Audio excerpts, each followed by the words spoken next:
start, huh? I think so. Sure. You have to unmute yourself. All right, okay, I'll start then. Welcome everybody to the Sifter of Dust Tea House series, where we're so happy to have you join us here this evening. We have a wonderful guest speaker, Chitra Golestani-Maghzi, who will be speaking from Los Angeles, California. We are a Philadelphia-based website, and we're designed to really offer seekers wanting to learn more about the Baha'i faith. And so we offer this series as a way to inform others about the various topics within the Baha'i faith so that we can elaborate on them more and have a discussion after the presentation to learn more about all of this beautiful revelation of Baha'u'llah. So our speaker this evening, as I mentioned, is Dr. Chitra Golestani-Maghzi. Dr. Golestani-Maghzi is an educator, and she focuses on social justice and global citizenship. She's currently serving as the Associate Director of the Wilmette Institute, which is a Baha'i online center for learning. And she's also an adjunct faculty at the Institute for Humane Education. So she's a co-founder of the Paulo Freire Institute at UCLA, where she's also a research associate.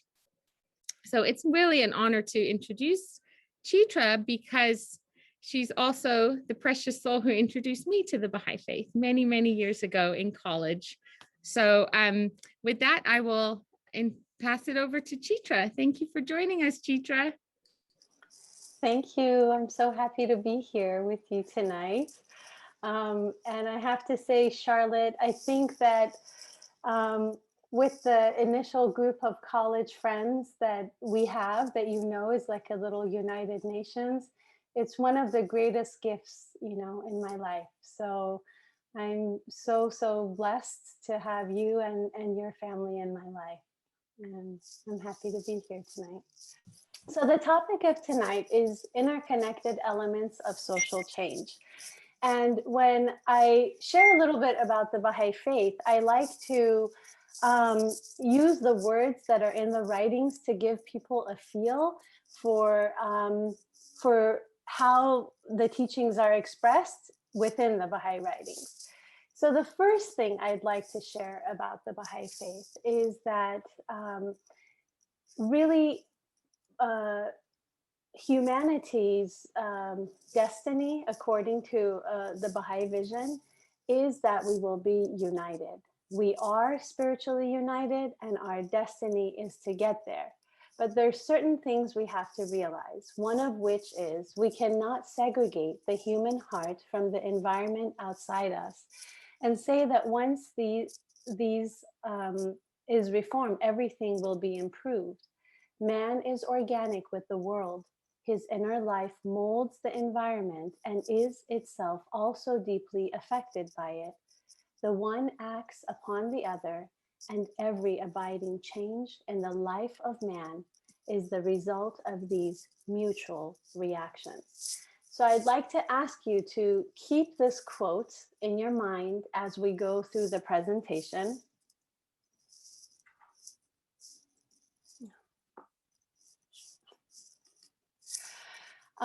So if we were to ask, what is the pivot of all the Baha'i teachings? According to Shovi Effendi, he says, let there be no mistake. The principle of the oneness of mankind, the pivot round which all the teachings of Baha'u'llah revolve, is no mere outburst of ignorant emotionalism or an expression of vague and pious hope. Its appeal is not to be merely identified with a reawakening of the spirit of brotherhood and goodwill among men, nor does it claim solely at the fostering of harmonious cooperation among individual peoples and nations. Its implications are deeper, its claims greater than any which the prophets of old were allowed to advance. So with this, I'd like to pause for a second and just really recognize the centrality of the oneness of humankind and how that basically changes and disrupts all of what we have known in history from a socio-historical context till now to be our truth.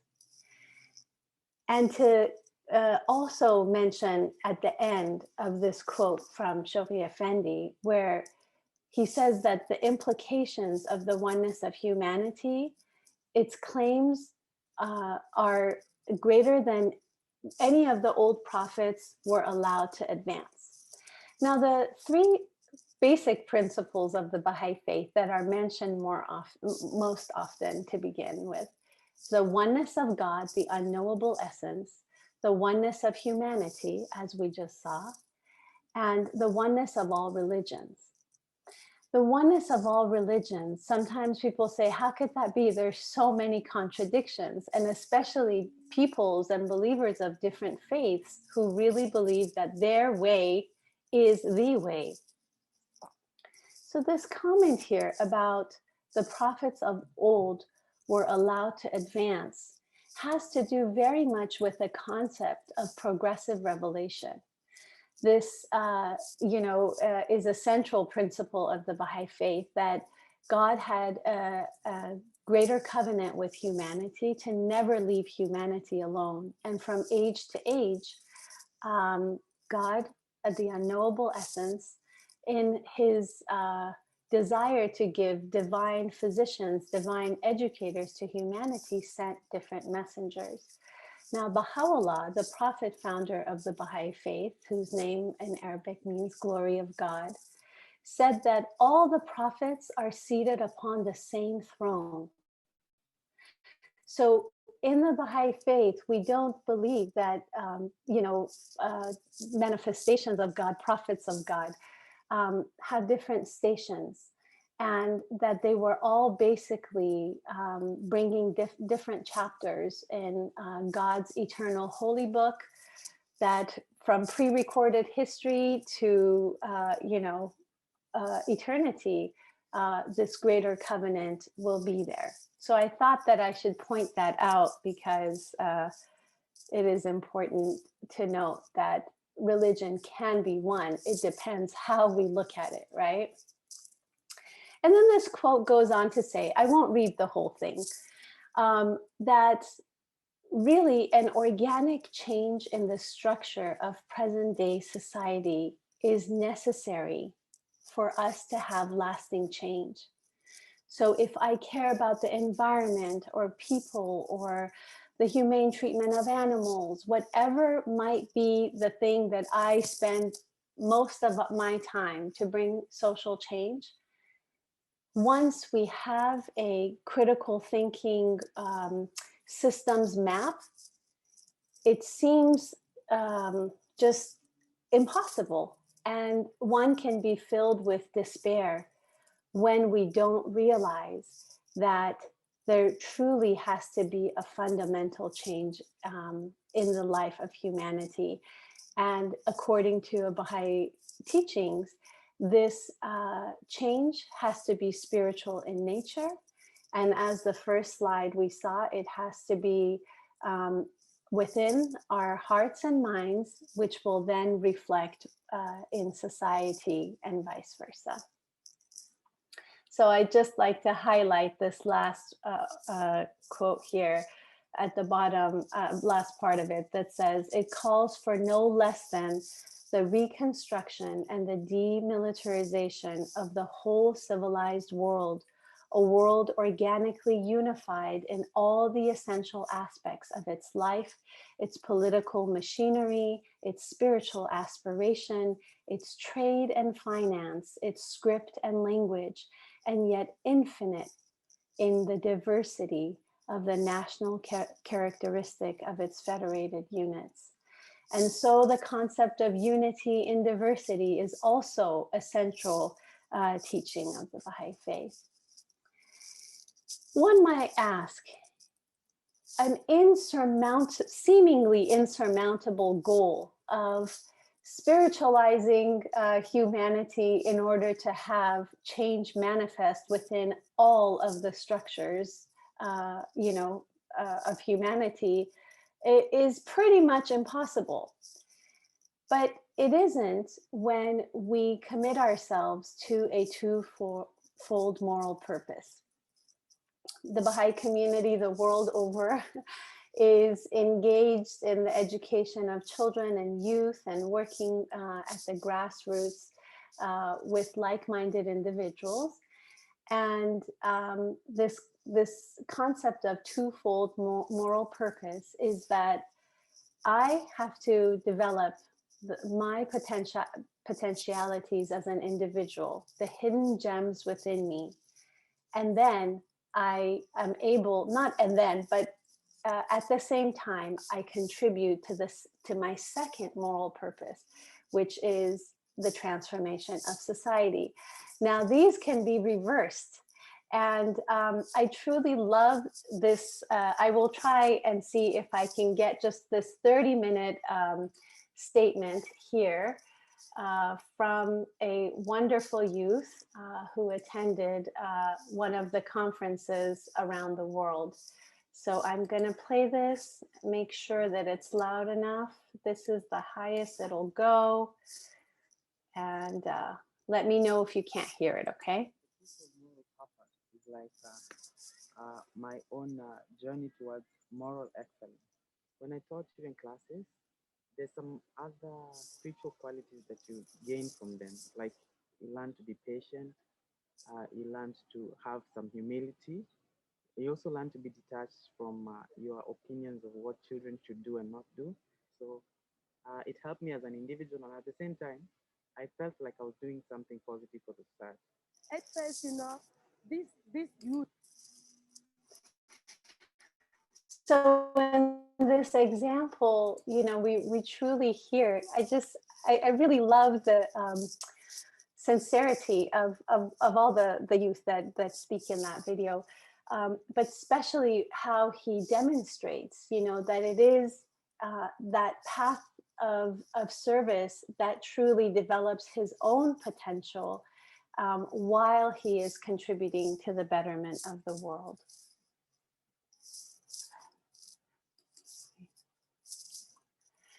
So for some of you, if we were to take that micro example and look now at a macro level, we know that, previous to the new Sustainable Development Goals of the United Nations, there was something called the UN Millennium Development Goals.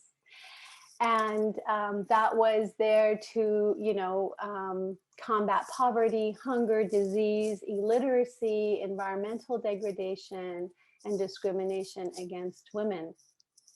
These MDGs were derived, with a declaration many of the countries signed, but then they were changed to the Sustainable Development Goals.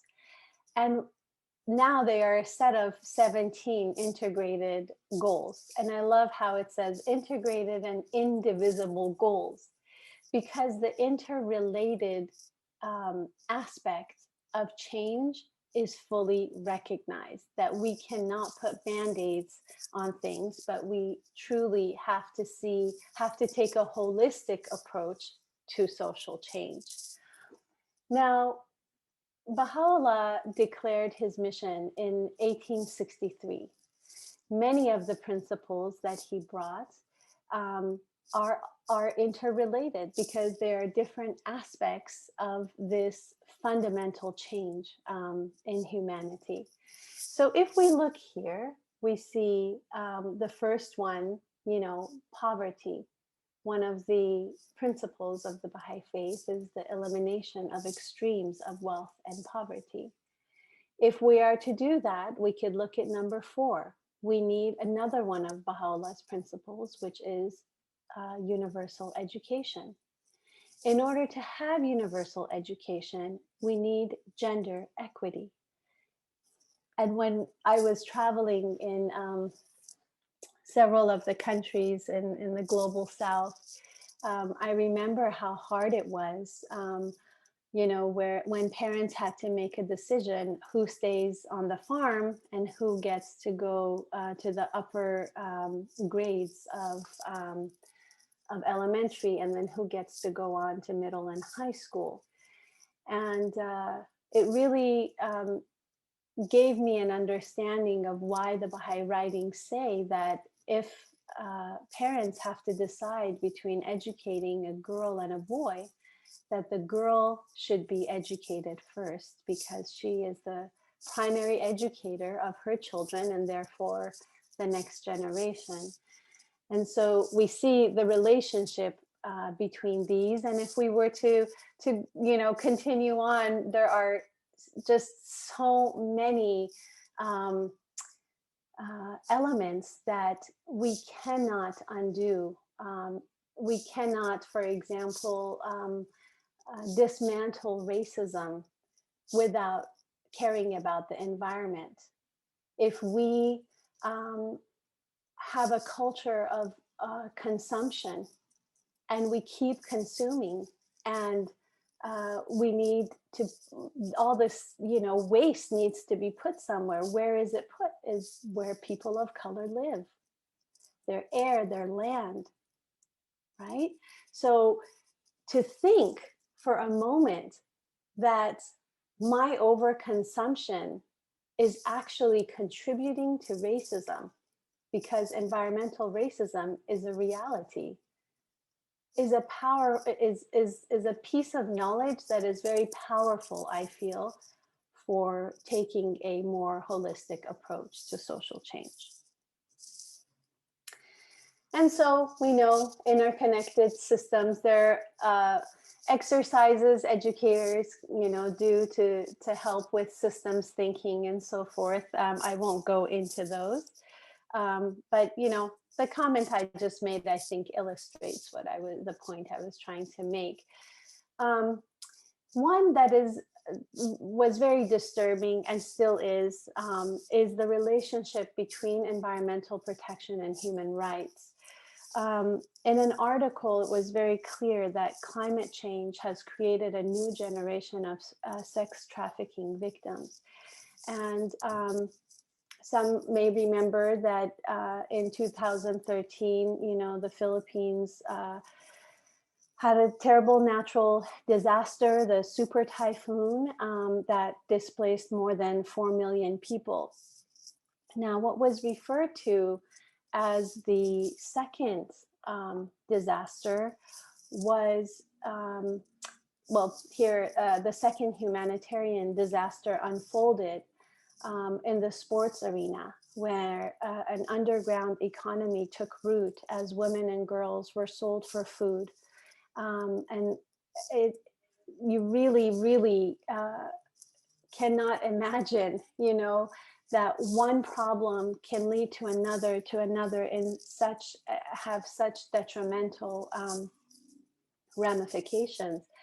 And the article goes on to say that, the case in the Philippines is not an isolated case.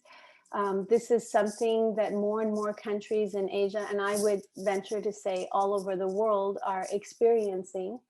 And that, this is a little bit old, but a UN report had noted that trafficking increased by 20 to 30% during natural disasters in Nepal between 1990 and 2011. Of course, we have more recent data.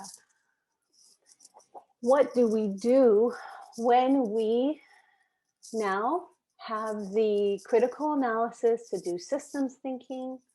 We can see that things go on a downward spiral. Global warming can lead to typhoons, lead to poverty, to trafficking, to cycle, right? Once you're trafficked, you have babies. Now you have a cycle of poverty, which leads to more marginalization of women and girls, which leads to more environmental degradation, which leads to species extinction, loss of ecosystems, global, right? It just comes to a point where you just don't want to know anymore. But we cannot allow ourselves to be complacent. We have to always be on a continual lifelong learning for the truth. That's one of the principles of the Baha'i faith, the independent investigation of truth.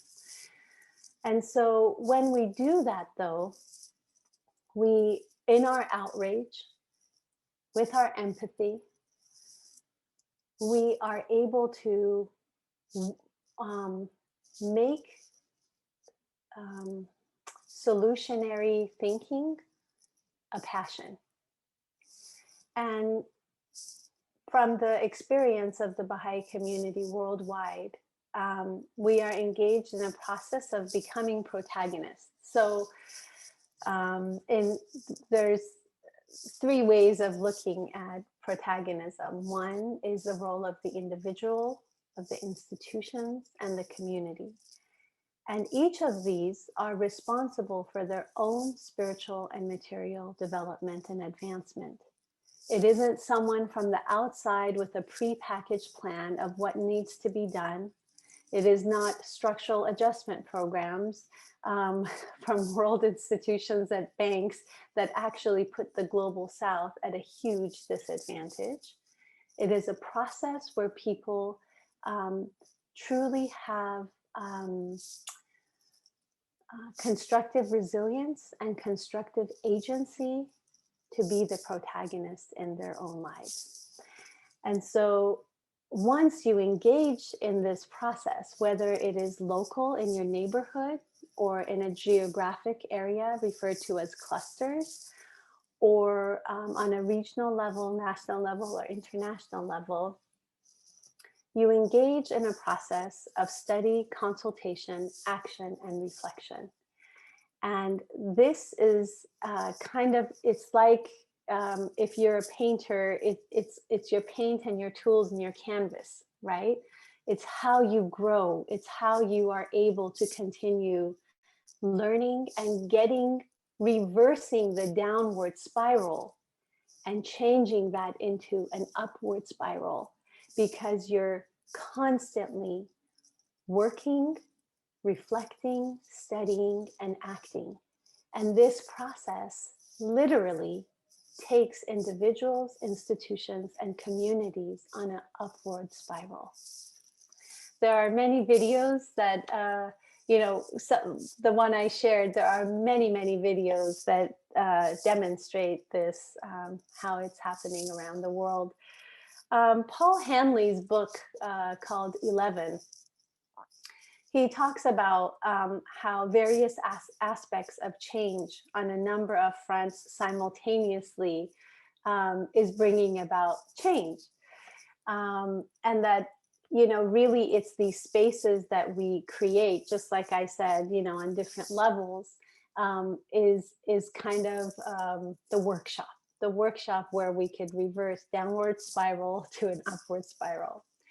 Then he offers a few case studies on how collaboration and educational endeavors, perhaps like the Wilmette Institute, for example, has created some significant and notable change. So an example that he gives is land restoration in China, the equality of men and women, a decrease in child marriage in one of the regions in India. So I really do recommend that book. I think what's very unique in the Baha'i perspective for social change is that we are not trying to change an old system or to repair it, because it by itself is falling apart due to the fact that it is not divine in nature. It is not based on spiritual principles that would ensure a healthy, framework for a thriving society that would be for the well-being of all. And so because of that, as global citizens, we're challenged with the legendary words of Fuller: you never change things by fighting the existing reality. To change something, build a new model that makes the existing model obsolete.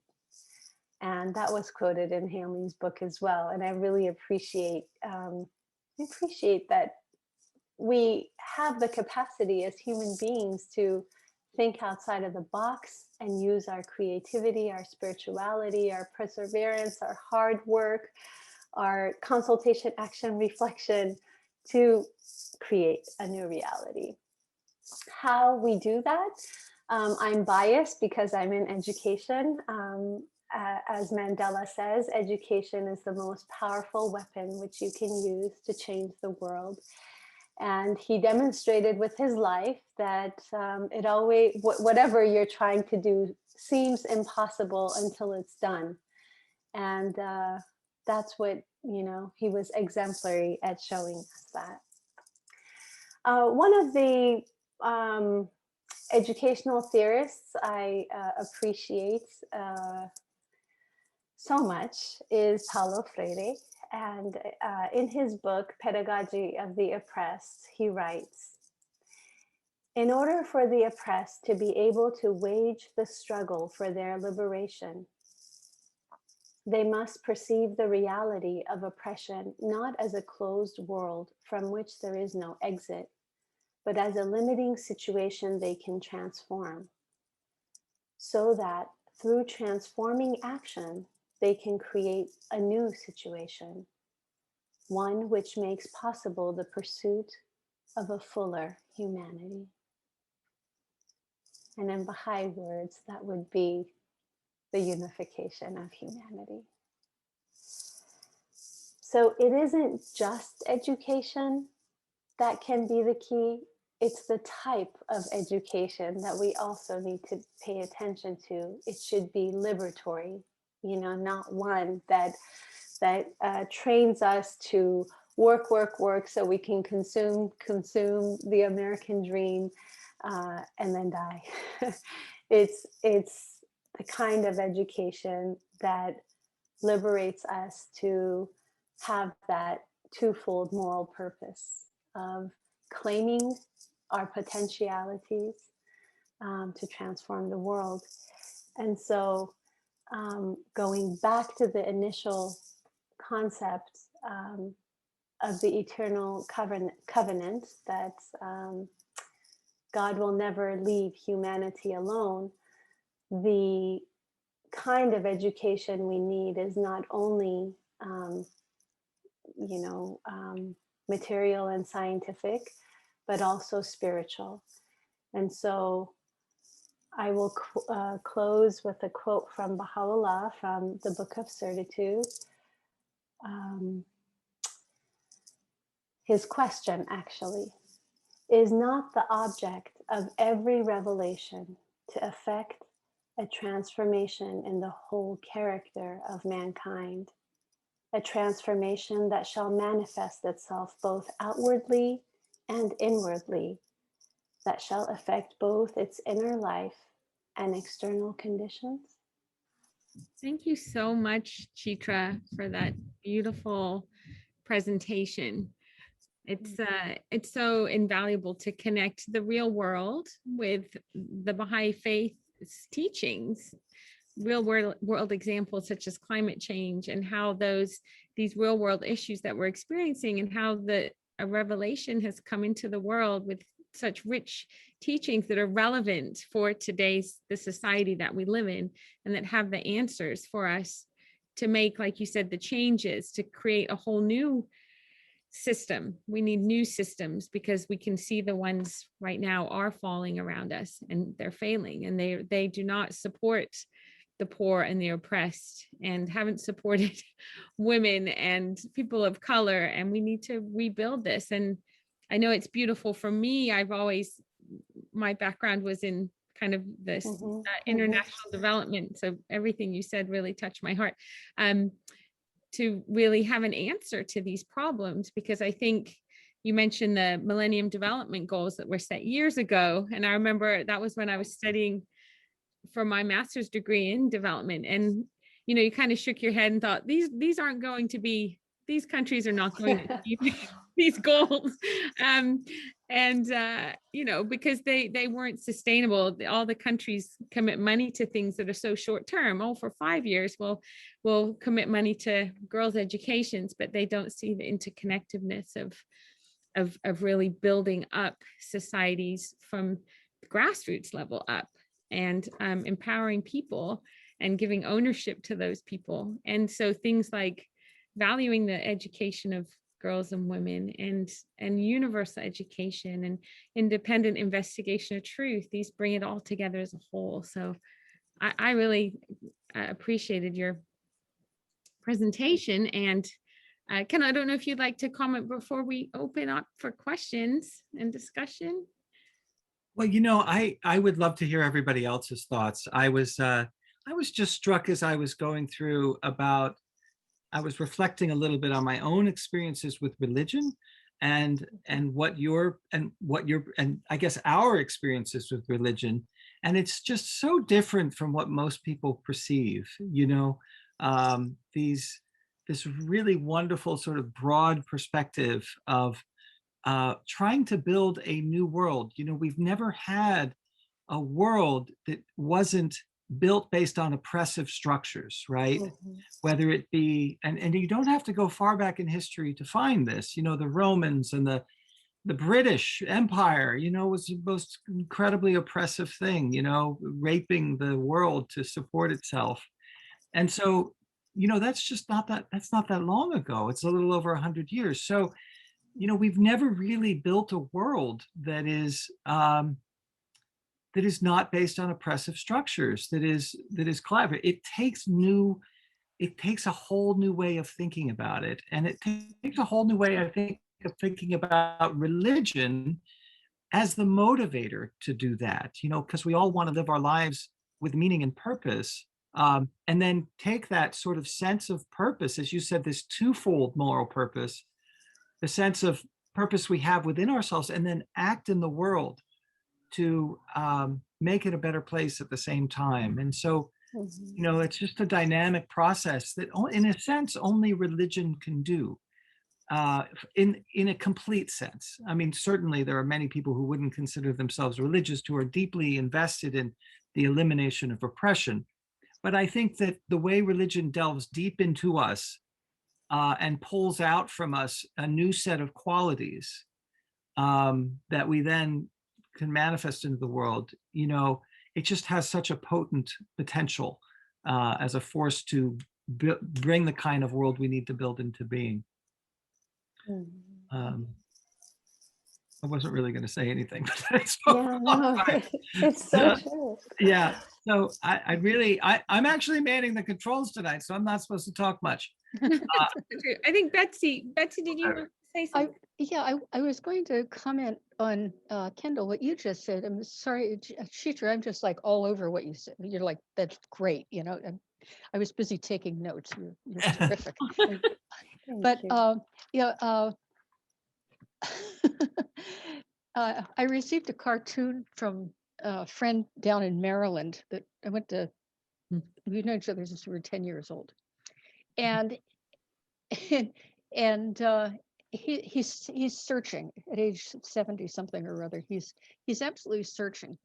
But so the Kendall, your point you were making is that religion has the, because then the spirit is with religion, theoretically the spirit is touched, the life energy is touched, and then that we would call it the soul, but if an individual doesn't recognize the life of the spirit and the life of the spirit, and yet they've done good works in their day, and the word religion is just poison. How to bring that person to another level? He sent me actually a pretty funny cartoon, a picture of looking at God, with this, so we're looking at God from the back, and God's holding a person kind of like by the tail, dangling a mouse over hellfire, and the God figure is saying, pray like you really mean it, pray like you're sincere. Which is something we've been talking about. So the question boils down to how to develop an awareness, or allow the individual to recognize and become aware that they do have a spirit, that there is and that religion is not a bad word. Mm-hmm. it's really hard in today's society, I think, for many to see religion as a positive force in society because of um, basically the manipulation of religion and all of the atrocities that have taken place throughout history as a result. You know, people can look at religion and say that it's one of the greatest forces of causing disunity, right? So I think as Baha'is, we're talking about true religion and what is the definition of true religion. Baha'u'llah's writings are very clear that religion should be the cause of unity, and that if it isn't, then maybe we're better off without it. And I think that, I mean, that's a very strong statement to come from a manifestation of God, right? I think the point is well made and understood that if religion is not the cause of unity, then it is not true. We don't have true religion.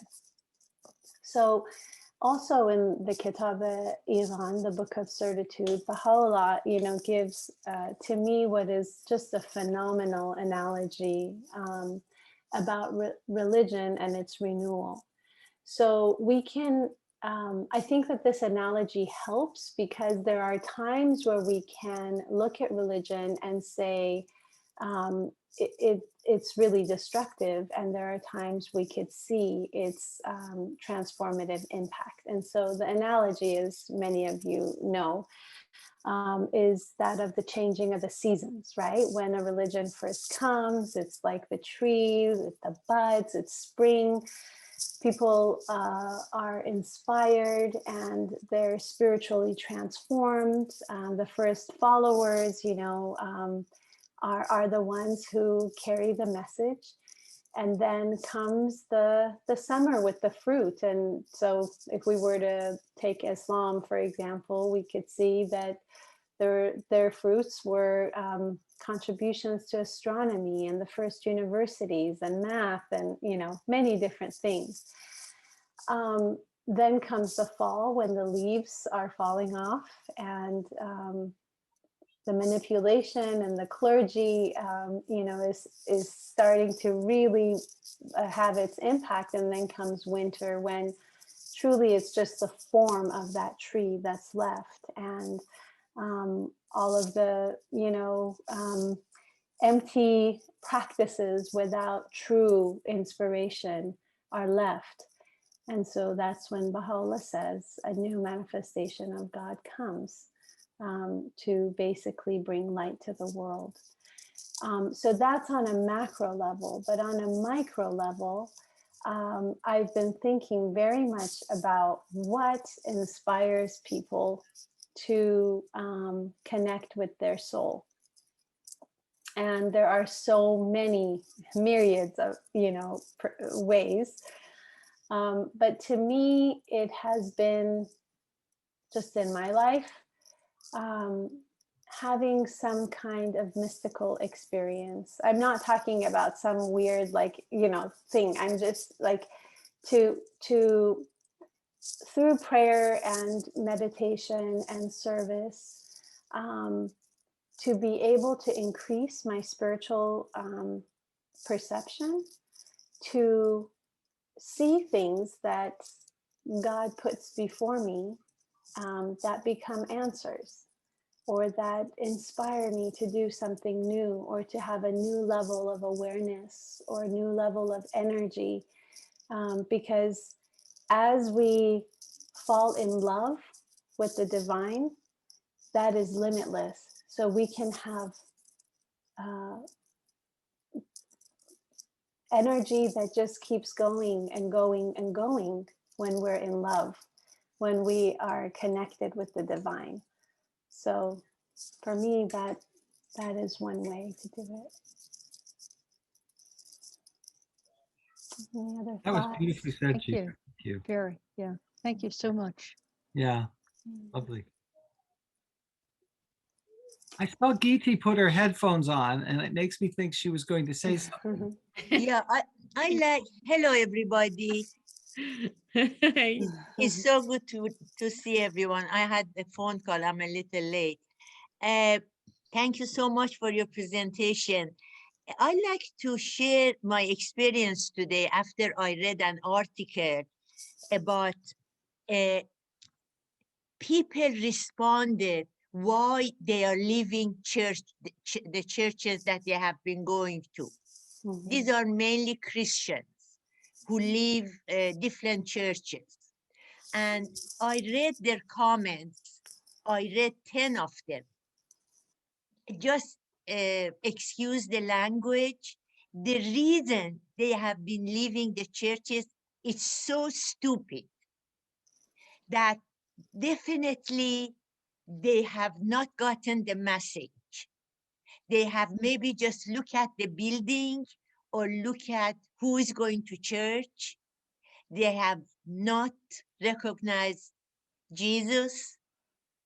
Because, for example, one of them said, the minister did not greet me kindly. So me and my family left the church and we will never go again. And many of them, actually, they blame their ministers. That minister did this, minister did that. My sister was this. He said something about the style of her life. And it was for us Baha'is that we really truly understood the position and the station of Baha'u'llah.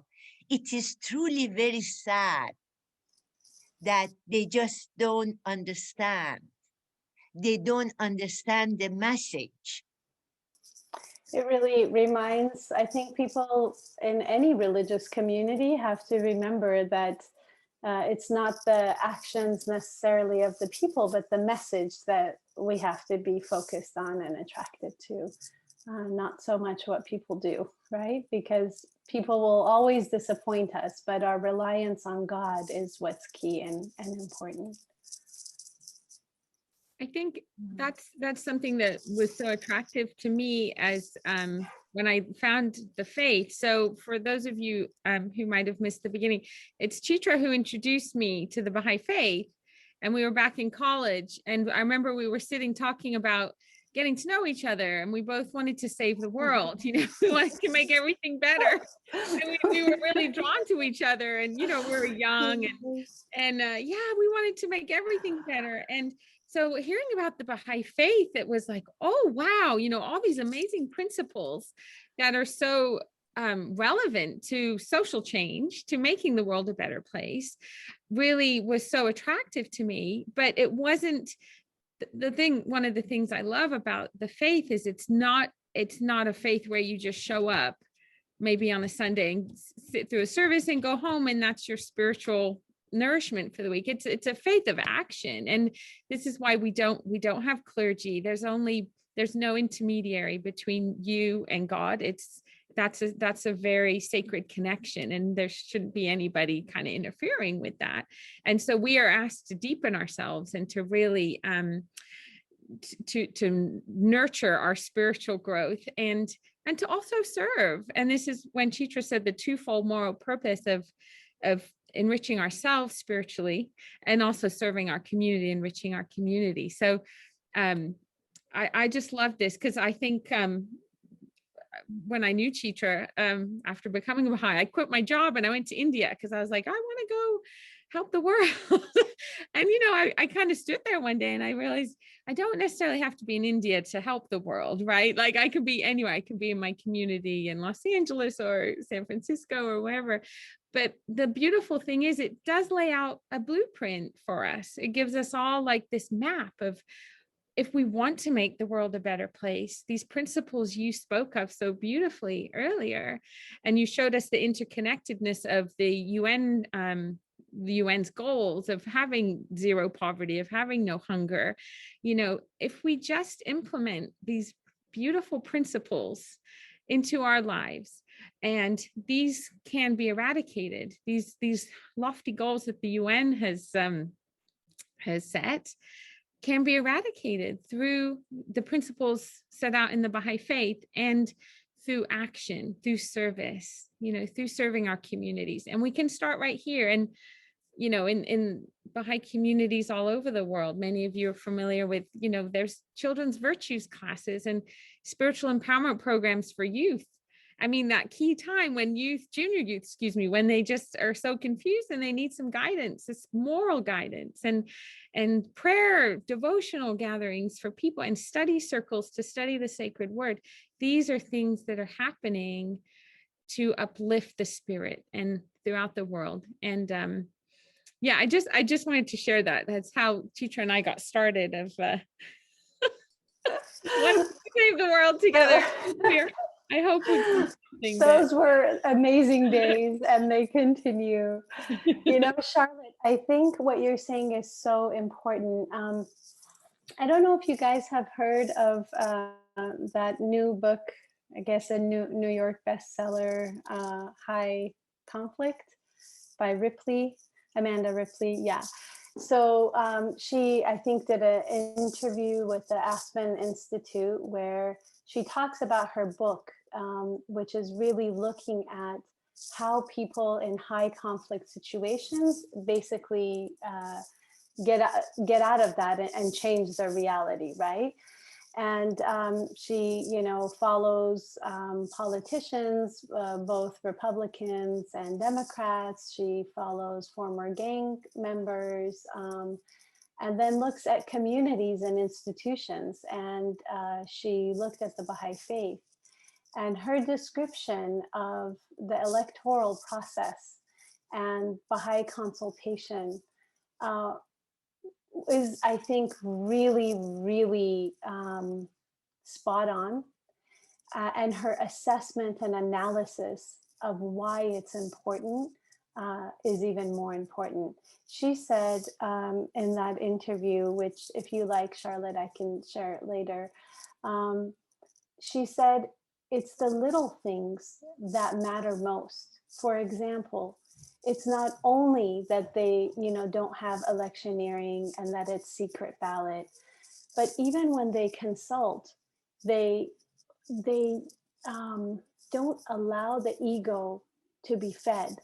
So once the idea is given, it's given to the whole group. It no longer belongs to them. And she said, one might think that that's so small, but she said it's very significant to prevent high conflict.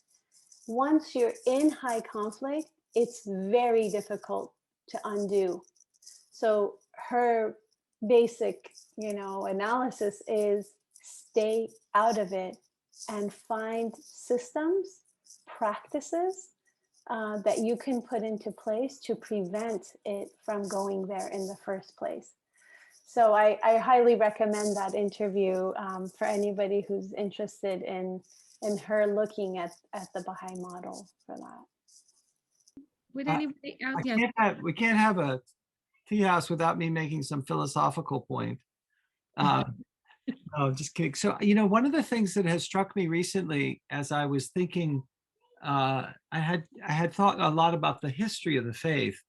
And one of the things that's really interesting, if you study the history of the faith, is, Baha'u'llah, of course, was sort of in charge, if you will, from maybe, 1850 or so to 1892.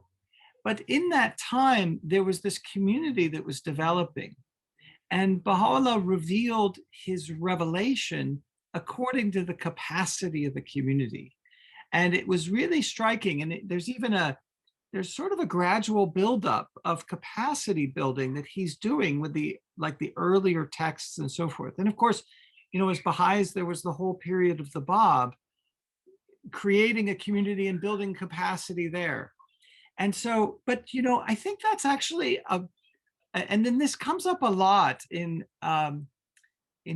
Baha'i discussion and letters from the house and so forth, about how in order to see a transformation, in order for something to manifest in the world, it's actually the connection of capacity with some form of something outside of that, right? So, our children, when we learn anything, we have to build the capacity for that next level, right? So, you just don't start learning the piano, you don't start doing, Chopin's etudes, far down the line, right? You start with the building. And so, it strikes me about this process of what Baha'is are doing so much is about this capacity building, is about, you cannot engage in Baha'i consultation, for instance, without first going through a process of learning about your own ego and how you need to manage it, right? Before you start acting in the world in an egoless way, right? So there's really this, just to get back to the theme of your talk, which is really how everything is connected, right? It's all an organic relationship that one thing precedes another, and they're all interlinked in this web, which is just a wonderful insight. Okay.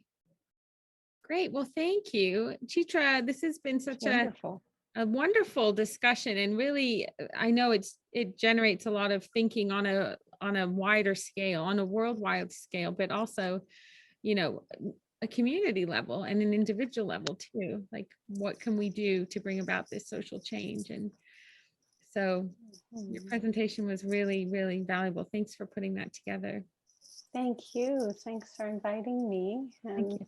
Yeah, I look forward to continuing to see the development of Sifter of Dust. And I wanted to ask real quick how you came up with the name. It's from the 7 Valleys of Baha'u'llah. Which is a book, right? And, the 7 Valleys was a tablet that Baha'u'llah wrote very early in his revelation, before he had declared himself who he was. He wrote a tablet that was to a man of very sort of mystical background. And he was telling this story in that about, well, first of all, the 7 valleys are these valleys that a person goes through in their spiritual search. So there's the valley of search to begin with when you start your search, and then there's this various valleys of love, the valley of unity, and so forth. But in one of those valleys, in one of the earlier valleys, Baha'u'llah talks about how if you want something, if you want to get close to God, you really have to have this spirit of almost, you really have to forego everything. And he gives this example of this young man who was sifting the dust with his fingers, and a man comes up to him and says, "What are you doing sifting the dust?" And he says, "I'm looking for my beloved in the dust." And Baha'u'llah goes on to talk about how how although it's inappropriate to search for God in the dust, nevertheless it betokens the amount of ardor and that is needed in order to find God. This beautiful idea. So Sifter of Dust comes out of that idea that it's really the website that we've created is just intended for people to learn more about the Baha'i faith in their own searching. And our job, as sort of host of the website, if you will, is really to just, help people sift more. It's a beautiful site. It's really, it's just visually attractive and very navigable. But Thank you. Beautiful pictures. Visually, it's good job. Yeah, it's a wonderful website. Really. Yeah. Thank you. Thank you very much. But it's really to have these opportunities to have people like you here, Chitra. Really, it was a wonderful talk. I find these very inspiring. I really love listening to everyone else's talk. I really get inspired. It really takes another way of thinking and gets me out of my own head. I really enjoyed it very much. Thank you. Thank you so much. Thank you. And friends, in 2 weeks, on May 20th, on Thursday at 7 p.m. Eastern Time, we'll have Monette Van Lith join us to talk, focusing on the family connection. So if you can please join us for that, we would love to see you there. Great. Thank you all. Thank you, Thank you. everybody. Thank you. I will. Thank you guys. And you hug the kids, okay?